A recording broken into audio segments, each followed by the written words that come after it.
9 जून स्वदेश की माटी के महान सपूत भगवान बिरसा मुंडा की पुण्यतिथि है। उनका जन्म तत्कालीन एकीकृत बिहार और वर्तमान झारखंड के रांची जिले में हुआ था। बिरसा की आरंभिक शिक्षा बुर्ज चाईबासा के जर्मन मिशन स्कूल में हुई। 1890 में वे बड़गांव चले गए, जहां वे जमींदारों के संपर्क में आए। बढ़ते मुंडा सरदार आंदोलन को देखते हुए उन्होंने बड़गांव क्षेत्र छोड़ दिया और वन बकायों को रद्द करने की मांग के साथ चाईबासा तक सिरडीगा के रैयतों के मार्च का नेतृत्व किया। 1895 में भगवान बिरसा मुंडा ने अंग्रेजों के खिलाफ अपना आंदोलन शुरू किया। उन्होंने उद्घोष किया कि महारानी विक्टोरिया के शासन का अंत हो चुका है और मुंडा राज शुरू हो गया है। उन्होंने रैयतों को लगान नहीं चुकाने का निर्देश दिया, क्योंकि उनकी जमीन अब मुक्त हो चुकी है। मुंडा समुदाय के लोग भगवान बिरसा मुंडा को धरती आबा यानी धरती पिता कहते थे। कहा जाता है कि उनमें अलौकिक शक्तियां थीं। वे गोलियों को पानी में बदल सकते थे तथा बुरी आत्माओं को भगाने, रोगी को चंगा करने और मृत को जीवित करने का मंत्र जानते थे। उनकी अपार और लगातार बढ़ती लोकप्रियता को देखते हुए ब्रिटिश सरकार भयभीत हो गई। 24 अगस्त 1895 की आधी रात बिरसा को सोते समय गिरफ्तार कर लिया गया। उन्हें 2 वर्ष के कठोर सश्रम कारावास की सजा सुनाई गई। जेल से रिहा होने के बाद भगवान बिरसा मुंडा अपने अनुयायियों के साथ मुंडा अधिकारों के रिकॉर्ड निकालने और बहाल करने की मुहिम में जुट गए। 1899 के अंत तक वे अपने अनुयायियों को प्रेरित और सबल करने के लिए फिर अपनी चमत्कारिक शक्तियों के साथ सामने आए। लंबे समय तक भगवान बिरसा मुंडा की सहयोगी रही सली नाम की एक मुंडा महिला ने जनजातीय महिलाओं को इस आंदोलन से जोड़ने में महत्वपूर्ण भूमिका निभाई।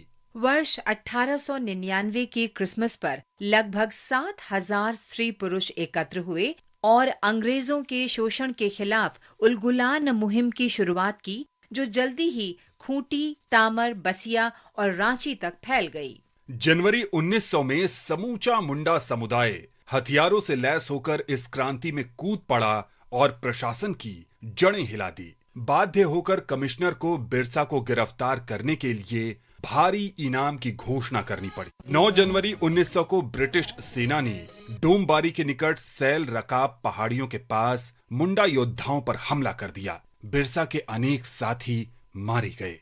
पुलिस ने सघन तलाशी अभियान चलाया और बिरसा के कई साथियों को गिरफ्तार कर लिया। 3 मार्च 1900 की रात चक्रधरपुर में जामकुपई जंगलों में भगवान बिरसा मुंडा को सोते समय गिरफ्तार कर लिया गया। उन्हें कारागार में डाल दिया गया।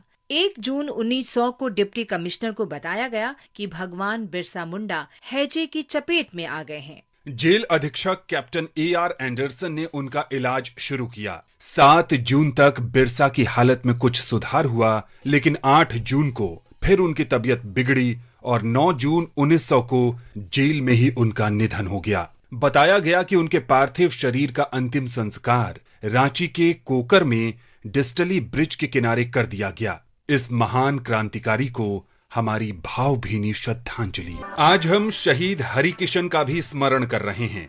उनका जन्म पश्चिमोत्तर सीमांत प्रांत में हुआ था, जो अब पाकिस्तान में है। हरिकिशन ने 1920 के दशक में असहयोग आंदोलन में भाग लिया। वे नौजवान भारत सभा और खुदाई खिदमतगार की गतिविधियों में भी सक्रियता से शामिल हुए। क्रांतिकारी आंदोलन से जुड़ने के बाद हरिकिशन ने भारतीयों के शोषण के लिए पंजाब के गवर्नर की हत्या करने का फैसला किया।